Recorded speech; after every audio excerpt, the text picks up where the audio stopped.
விஜய் கட்சி ஆரம்பிச்சிருக்காரு. அவருடைய நகர்வு எப்படி இருக்குன்னு பாக்குறீங்க சார் அரசியல்? எனக்கு அரசியல் பத்தி அவ்வளவு தெரியாது. ஆனா வந்து அவர் வந்து இன்னைக்கு வந்து ஒரு பயங்கரமான மார்க்கெட் உள்ள ஒரு ஆர்டிஸ்ட் அவரு. அவரு ஒரு சூப்பர் ஸ்டார் அவரு தளபதி. அப்படி இருந்தும் வந்து அவர் வந்து அவ்வளவு பணத்தை விட்டுட்டு எல்லாருக்கும் வந்து ஈஸி. ஏன்னா ஒரு நிகழ்ச்சி பண்ணா ஒரு கெஸ்ட் அவர் படத்துக்கு வந்தாருன்னா அவர் படம் ப்ரமோஷனுக்கு கெஸ்டா வர போறாரு.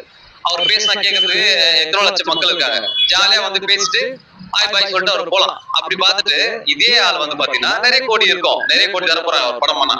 அப்படிதான் இருந்தாலும் இன்னைக்கு வந்து நிறைய வெயில்ல பிரச்சாரம் பண்ணணும், இறங்கி பண்ணணும், மக்களை சந்திக்கணும், தொகுதி அது இது பிரச்சனை இதெல்லாம் தாண்டி இவ்வளவு கஷ்டம் தெரிஞ்சும் ஒரு மாஸ் ஹீரோவா இருக்கும் போது அவர் அரசியல் வராருன்னா அது உண்மையா பாராட்டக்கூடிய விஷயம் தான். அவர் ஜெயிக்கிறா தோக்குறாருன்றதுலாம் நம்ம செகண்ட் தான்.